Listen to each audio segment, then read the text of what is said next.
This is Josiah Plays Fallout New Vegas. Alright, what we're gonna do is we're gonna try to be El Sneakatron here. El Sneakatron. Here we go. If I hit the 8 key, it should make me Inviso. I'm Inviso! Go, go, go, go, go, go, go, go, go, go, go, go, go, go, go, go, go, go. Why is he walking that way? Where's he going? He's not. I'm just going away from... No! I went the wrong way. Do you? Do you see me? I don't think... see this. F9!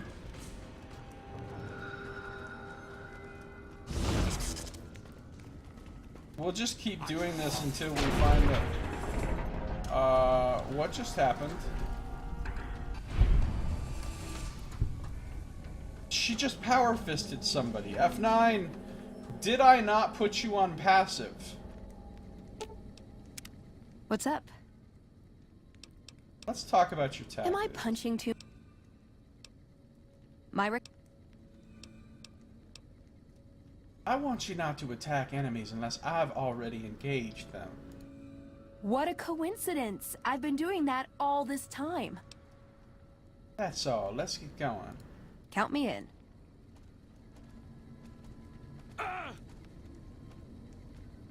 And you.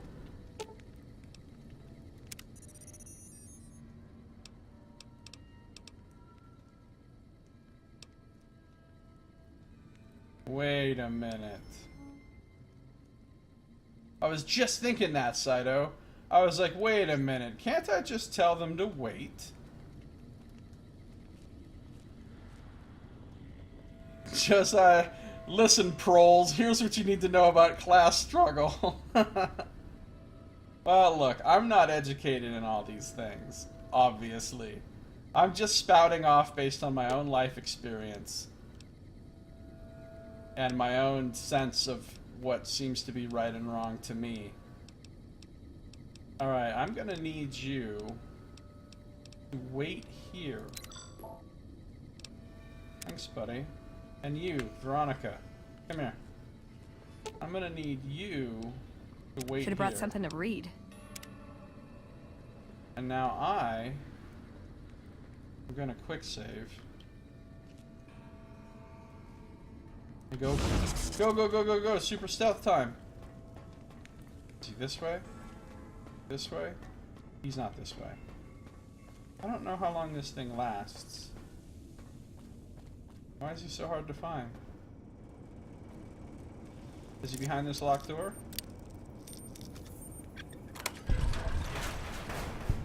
Come and get it, you big dumb. Hey, you're not one of those things out there. Who the hell are you? I just met Batman. Hey, this guy's a ghoul, not a nightkin. Hello, Anonymous. Hold on, I'm gonna answer your question in just a second. Because I have an answer for it. It might not be a good one, but I have an answer. Jason sent me down here to get rid of the demons. And I bet he told you it's the Creator's will for you to risk your ass, instead of him, right? Well, good luck with that. I'd give you a hand, but no thanks. I may look like a corpse, but I'm partial to living. This is the wrong person? Damn it.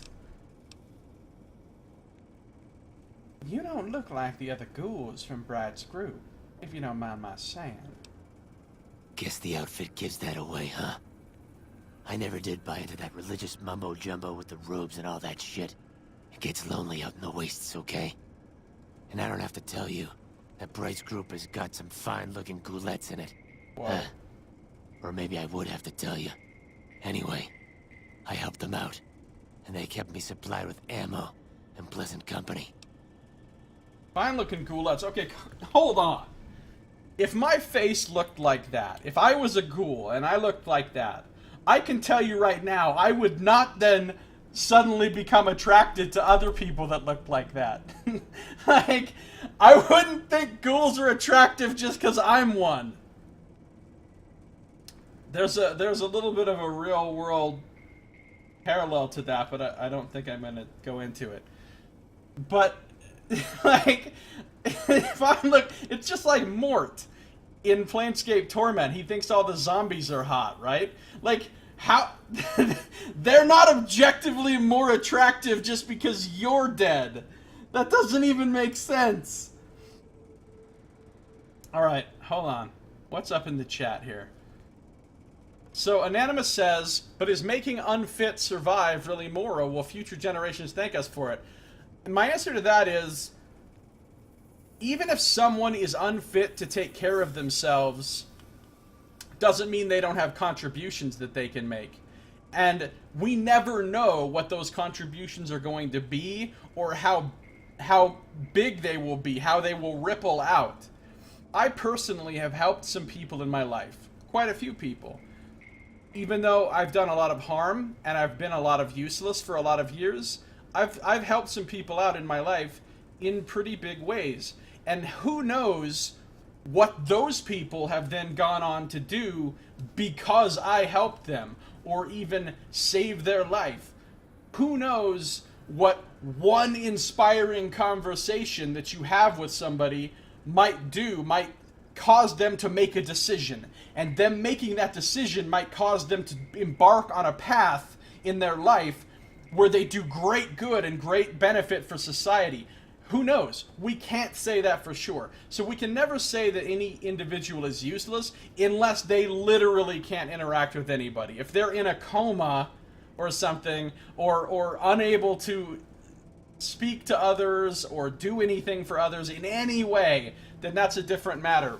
But I still think we should take care of those people, because doing so cultivates an attitude in our culture that we're all about taking care of each other, which means if you get in that situation, because it could happen any day, you could get in some kind of accident and have your brain damaged and be a completely useless vegetable, and you would probably still want someone to take care of you. Well, maybe not if you're a completely useless vegetable. I wouldn't want someone to take care of me if I was a completely useless vegetable. I'd want to be put down. But my point is, you could be brain damaged, you could get a terrible disease, you could end up, where your value to society was drastically reduced due to circumstances outside of your control, and you would still want to live, and hopefully people would help you out. You'd still want people to help you out. And so for us to have a culture, a society which does that for people that are in trouble, that are unfortunate, we kind of have to do it for everybody, so that everybody will get it done for them when it applies to them. And then unless you're a completely useless vegetable, again, you can still be contributing to society. Who knows, after how many years of being on disability, who knows if I'm going to write a book, and that book could actually mean something to people. Or I could, I'm working on a screenplay. Maybe someday I finish that screenplay and somehow it gets made into a film, and that film is important to people.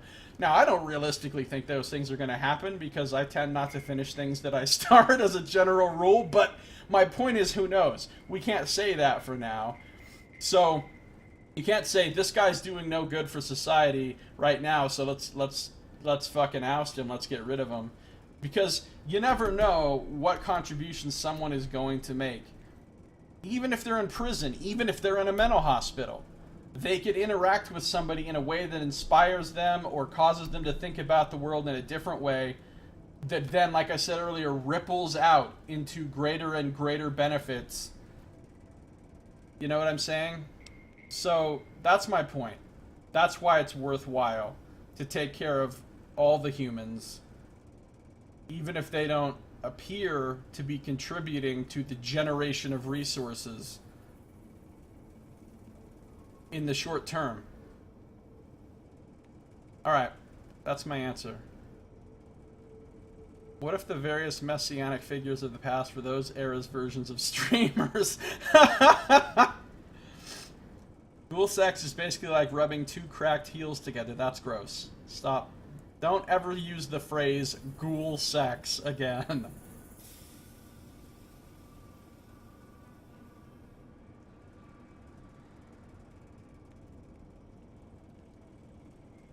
Not all non-zero values are as good as each other. Well, of course they're not, Anonymous. That's what I was talking about earlier. I don't know if you were here yet at the time. By the way, hi, Anonymous. Good to see you. Like I was talking about earlier, those people that get paid the big bucks are getting paid the big bucks because they are contributing that much value to the population, and the population is rewarding them commensurate with that. So that's not unreasonable. It sounds ludicrous for a football player to make that much money until you realize how many people love watching him play football and get excited and get inspired and have family bonding times and have rituals that help them get through their day-to-day life because of that football game that they can watch every week. That means something to them, you know, at that point. And this isn't just something that's a few people, it's hundreds of millions of people. So at that point, maybe he should get paid that much money. I feel like society is giving me about as much as I'm worth. I'm okay with it. If I start doing some shit for society that's way better than this, then I'll want them to give me more. But until then, I think I'm getting just about as much as I'm worth. What's up, Carl23123? How's it going, Carl? Haven't seen you for like ages. So many ages. If you can't show those ripples, they're really non-negligible. That's not true.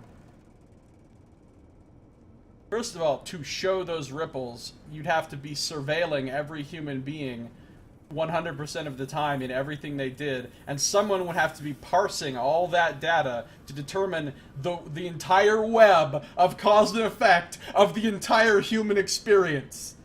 Since I don't think we can do that yet, showing those ripples is not functionally possible. So that doesn't make them negligible.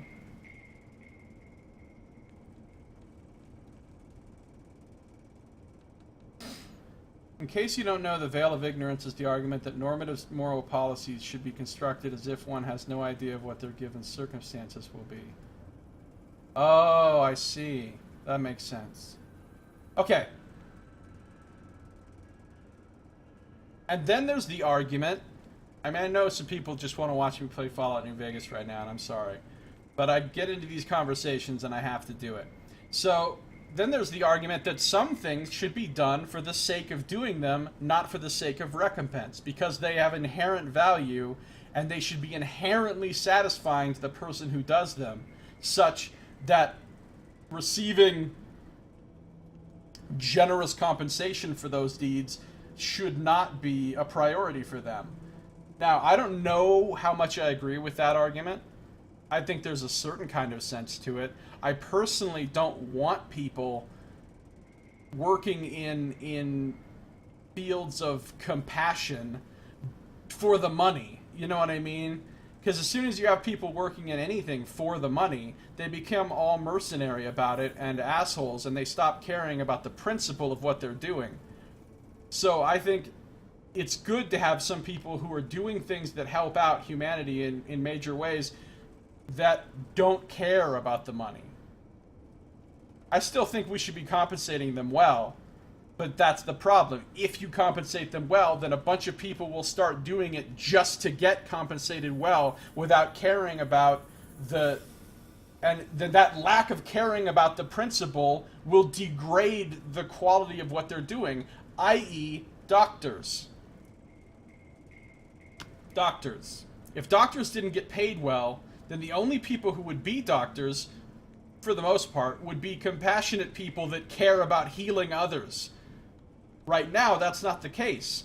Most people are doctors because they want to get paid the big bucks, and so they don't give a shit about being compassionate and healing others, really. And so now we have a whole bunch of doctors who are assholes.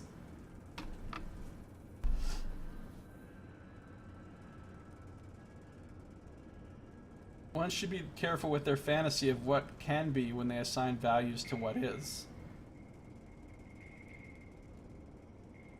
But we can look at our history and we can see all of the countless times that incredible benefits, both cultural and scientific, have happened for humanity and for all generations of prosperity by pure accident, by people who you never would have expected would have achieved that thing.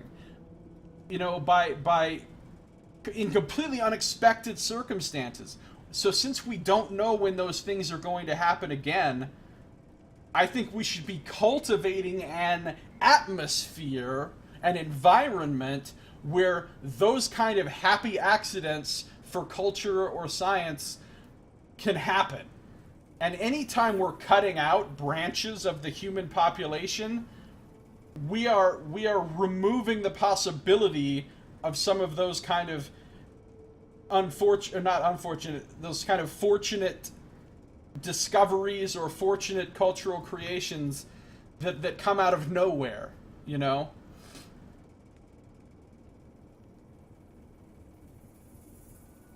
If the Germans had killed Einstein simply because he was a Jew before he was able to make his vast scientific contributions, would that not have been a great tragedy?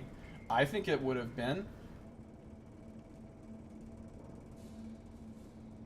I mean, the people they did kill was a great tragedy, an enormous tragedy, probably the greatest tragedy of the entire modern age of human history.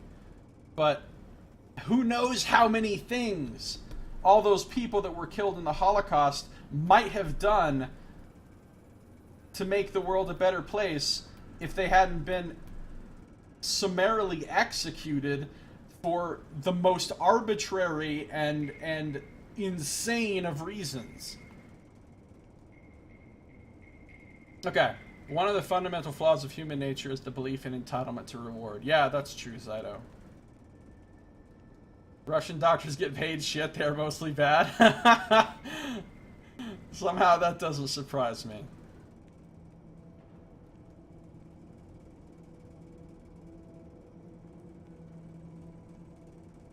Most discoveries were results of years of very focused hard work. Yes, but not all of that very focused hard work was done by people who appeared at one point to be useful or that they were going to do anything great. That's my point.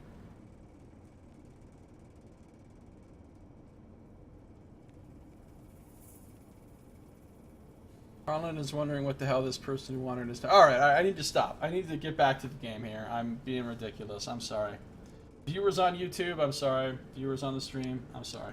Let's go. How did you end up trapped down here? First off, I'm not trapped. Fucking this Batman. was a tactical choice, alright? I'm no match for those things out there. So I found a good defensive position. And I've been defending it, right? Oh, who am I fooling? I'm trapped. Name's Harlan. Pleased to meet you. What happened was, I was escorting folks down to work when those things attacked us. Most of the fight was upstairs, but some folks panicked and made for the basement, and I went after them. Well, turns out there were even more of those bastards down here than upstairs, and things went to shit fast. I couldn't find the others, so I fell back to this room, set up a nice little kill zone. End of story. He's not Batman. He's Rorschach from the fucking Watchmen movie. You're in here with me.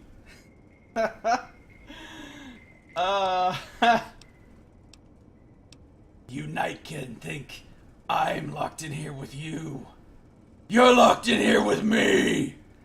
That's totally who this dude is. Alright. Why would I say it looks like I have to kill you? Like, what possible motive could my character, any character, have for just randomly killing this ghoul? How have you survived? I'm not delicate. Radroach meat for protein. Condensation off the pipes for water. And I do my business over in the far corner.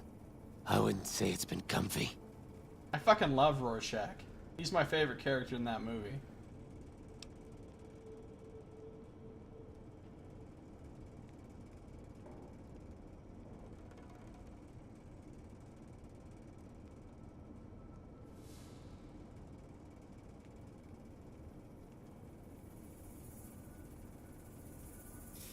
Makes more sense if you talk to the other guy first. Okay. I found the wrong guy. I'm sorry. Well, Howland, how can I help you get out of this room? Huh. Well, you're polite. I'll give you that. If this was just between you and me, I'd do as you ask. But it's not. I had a friend with me when those mutant bastards came out of nowheres. She panicked and ran the wrong direction. Further into the basement. She's probably dead. But I ain't leaving until I know for sure. I'd have gone looking myself, except I wouldn't last a minute out there. You, on the other hand, seem pretty resourceful.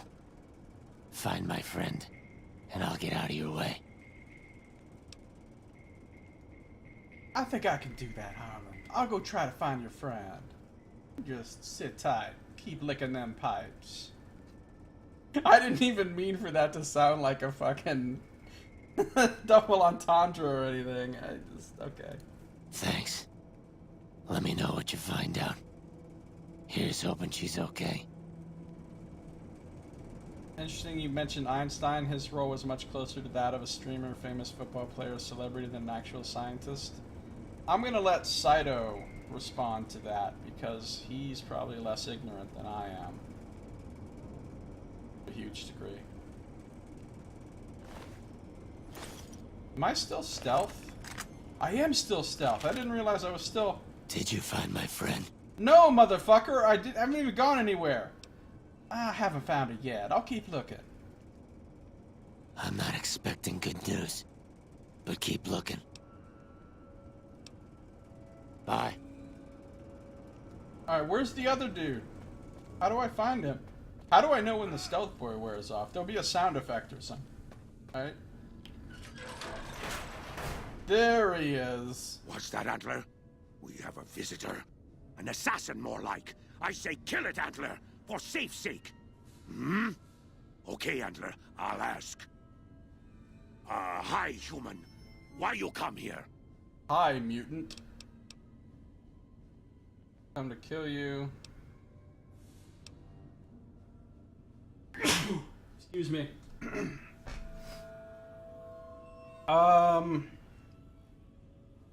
Who is Antler? I don't see anyone else here. Who is Antler? Who is Antler? Antler, the human asks about you. What do I tell it? All right. All right. Yes, of course. Who Antler is not important to you. Antler wants that you deal with me.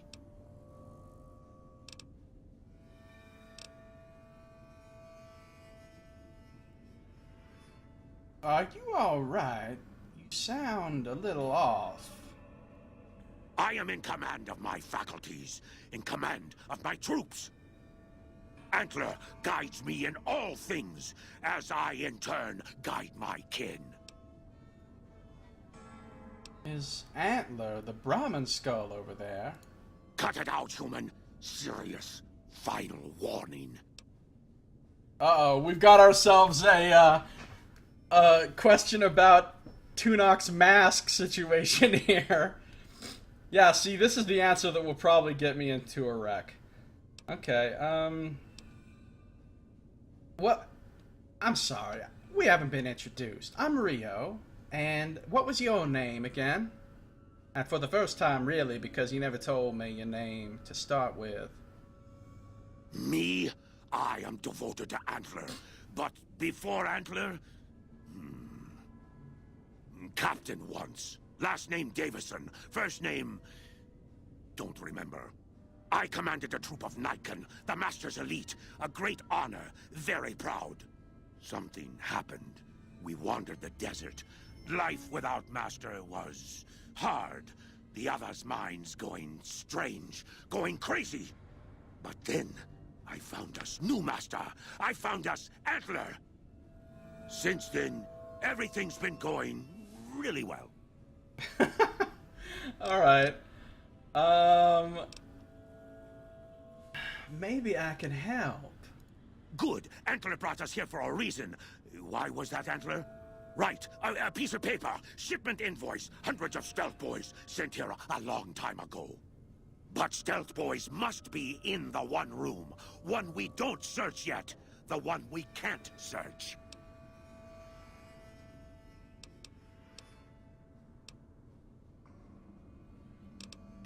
Why can't you search the last room?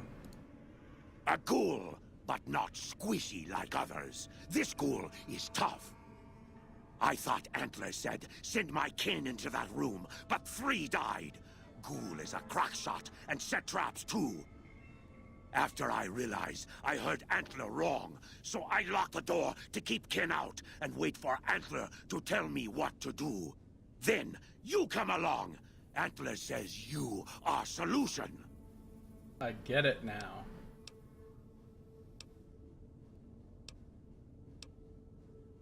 Alright, I'll tell you what, Captain. I'll find the Stealth Boy stockpile for you, if your kin will leave this place. Yes, Antler says we leave here as soon as we get Stealth Boys. Let me give you key. Antler had me lock the door. The ghoul inside, not expecting a human. Maybe he don't shoot you. Maybe he will. I got it now. It all makes sense.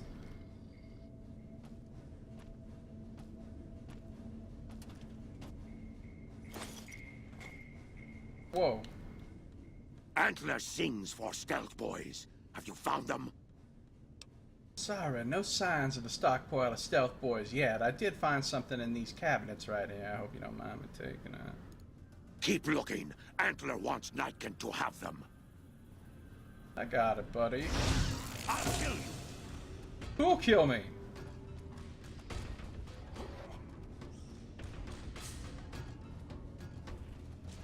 Okay. Not the intended situation.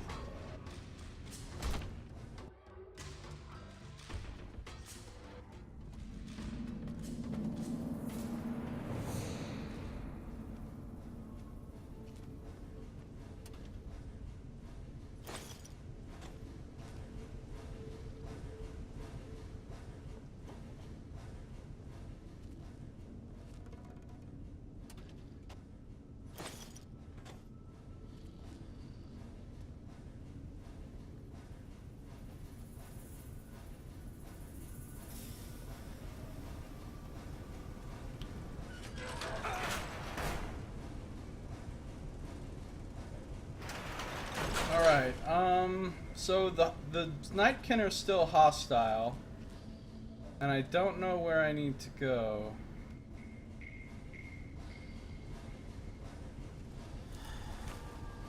Stealth Boy is worn off.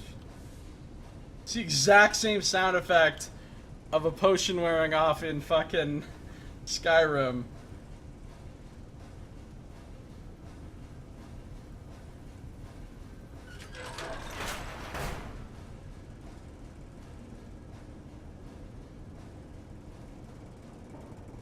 So, I need to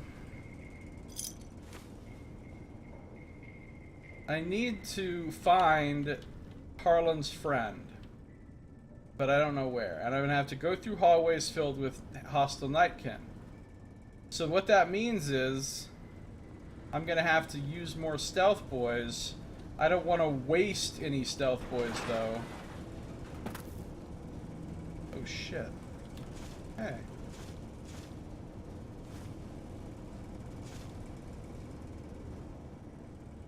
Found a creepy stairway. Is she down here?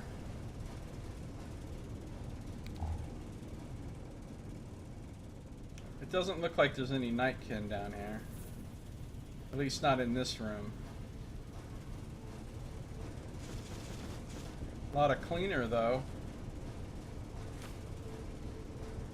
Oh wow, a lot of good stuff.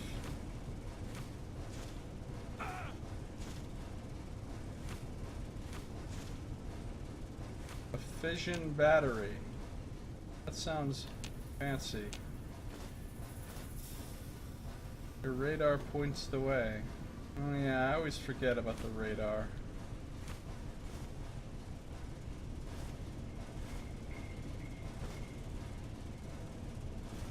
This is a lot of nice parts.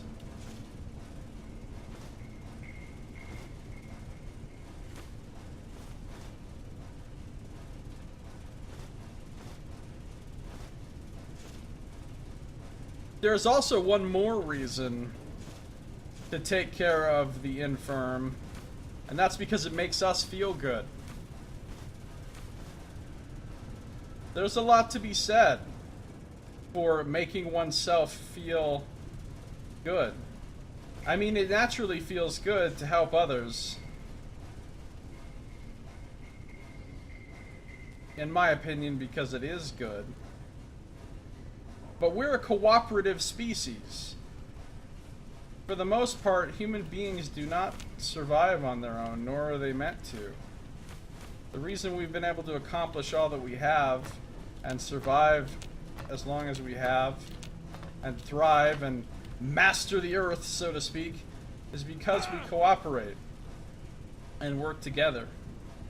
So I think as a species, we have an inherent sort of drive toward cooperation. Now, we also have lots of conflict as well, because everyone has their own ideas of how things should be or what's true, and they have to fight over those things. But it does feel good, naturally, to... Wow, it's very dark back there. To help somebody. I'm going to quick save. We mostly cooperated to kill our neighboring tribes. Well, yes. We're good at cooperating in small groups.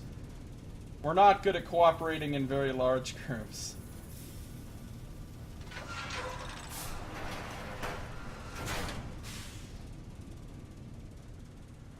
I'm going to assume I have two things on my radar that look like quest objectives. Neither of which are this way. But this might lead to one of them, because we're dealing with winding passages here that connect in unpredictable ways, so...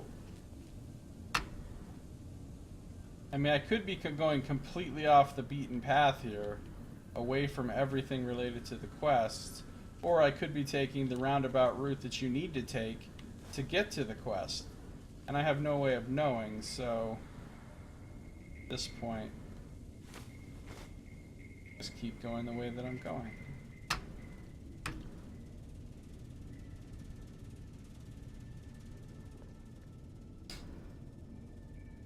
Look on your local map to determine which is which.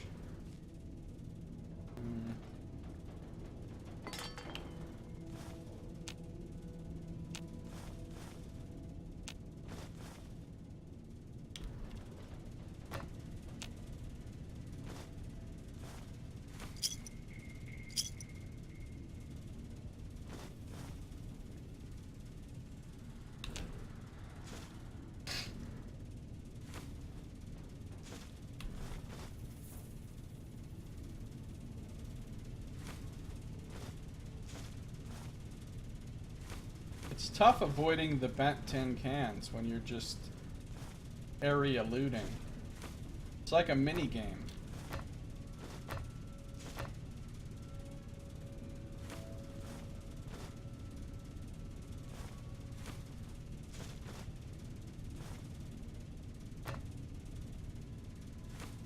Vacuum cleaner.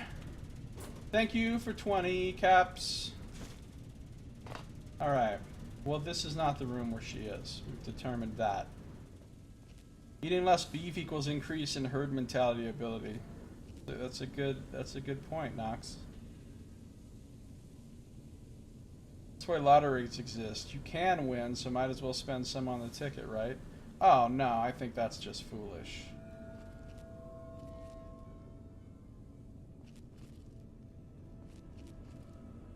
The difference between lotteries and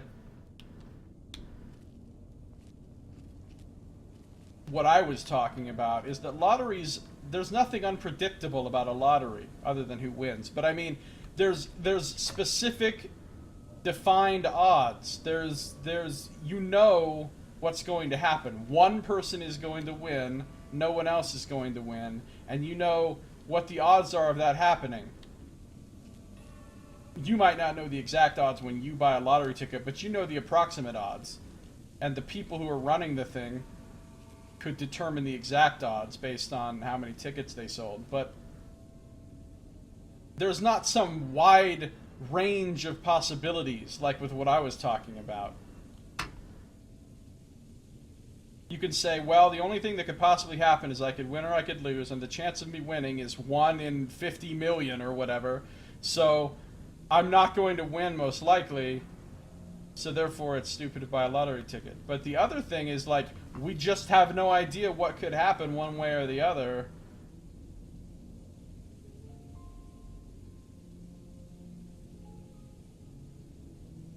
I've snuck through this area well, you say. What area? Hasn't been any hostiles. Not that I've detected. Turn the light on, I don't even care. Yeah, my sneak skill is not good.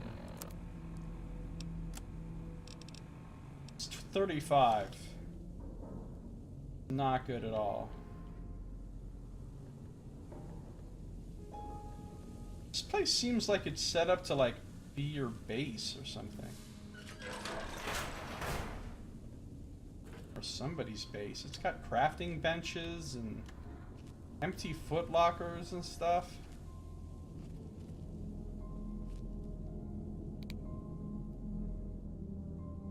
We know a lot of odds when it comes to what humans will accomplish based on their abilities in history, too. Oh, this leads out to the wasteland. I know I probably shouldn't do this, but I just want to check something real fast. If I come out here... Also, will my companions wait right there in that spot where I told them to wait for eternity? Okay.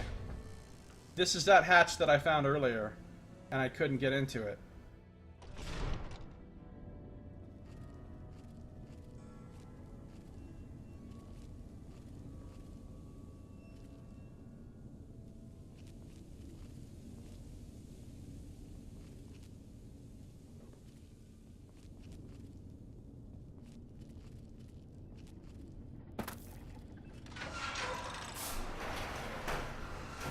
I guess the main difference between our points of view in Animus is that you have a very pessimistic view of humans and human nature, and I have an optimistic view.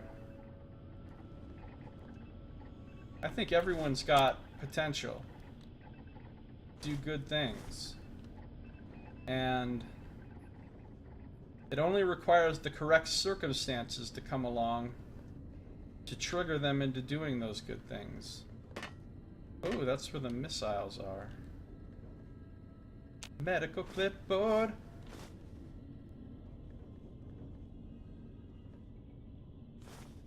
And oftentimes those circumstances... Spacesuit helmet. Spacesuit? What? I have a spacesuit?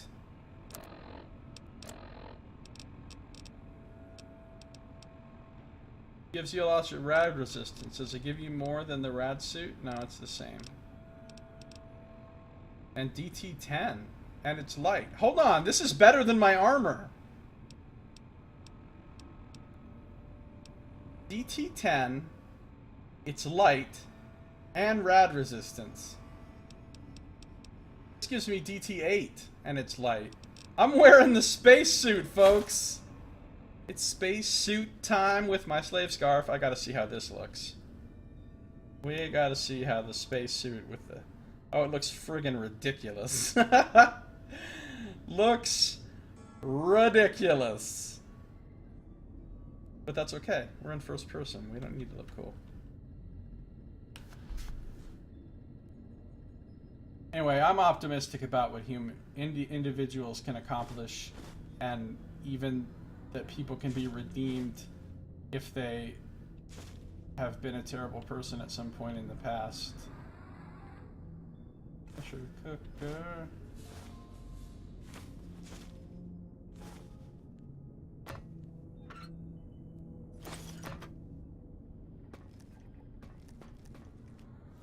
The big rubber gloves really complete the look. Yeah, they do.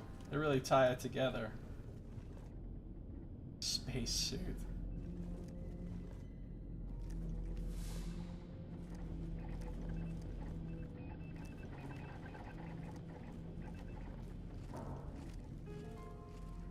Alright.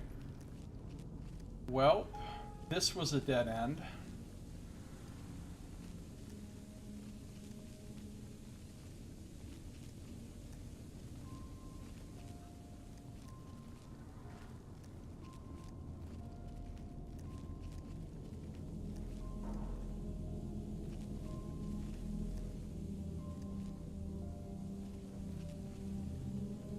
I think people just fundamentally look at the world in one of two ways. Well, I mean, obviously people are much more complex than that. They look at the world in millions of individual unique ways. Oh! I got reds on my map now. I got reds on my map. Wait, was this entire level a big dead end? Oh, what? I missed the vision battery.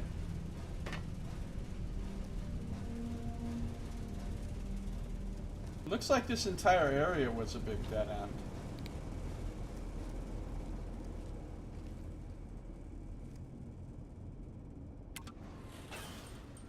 Oh, that's an alternate way to open the hatch, I guess. Alright, now we're gonna be going back into danger zone. You know, danger zone song plays now.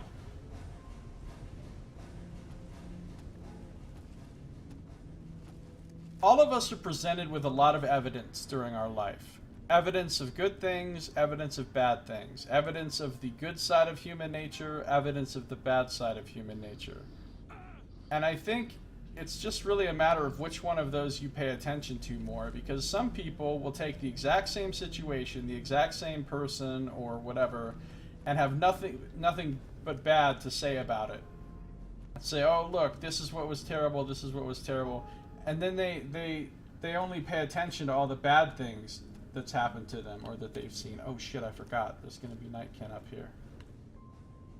Alright, I guess I'll quick save and then try stealth boying again. Well, let me look at my local map. Like, whereas other people will look at all that stuff and they'll pay attention more to the good things. I'm one of those people. Obviously, I've seen a lot of bad in my life. And I could take what I've seen that's bad and I could form a worldview based on that people are inherently fucking terrible. But I've also seen good, and I can take that and form a worldview that people are inherently good, and that only circumstances make them bad. And that to me is really more what I'm... Okay, so there's Veronica and Ed. I know that's Dude. That's not the one I want to go to, because that's fucking Harland. So I need to go back this way. Don't stealth in front of Davison, though. He doesn't take it well, you just use a stealth boy right in front of him when he's desperate for one. That is kind of a dick move.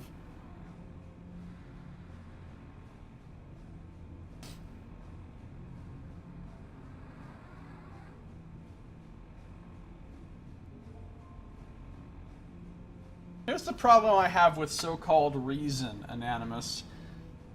To be using reason, you have to have a whole lot of premises that you're going off of, or at least a premise that you're going off of. And I feel that with the nature of our world and our brains and our ability to gather information from reality, that we don't really have any fucking idea what premises are true and not true. So what people call reason to me is just a guess. I mean, sure, maybe it's a guess based on a lot of evidence, so it seems like a really good guess, and maybe it works out, and it seems like it was factually true, but honestly, we don't know all the factors at play. There could be so many things going on in our universe, and in our bodies, and in our brains, that we have no idea about it because we haven't developed scientific tools sophisticated enough to detect those things yet. And so there could be causes for things that are completely unknown to us. And so to assume that we know what's going on is like the primitive savages assuming that they knew what was going on when natural disasters happened and they just said, oh, it's the will of the gods, or oh, this person's sick because a demon is in them.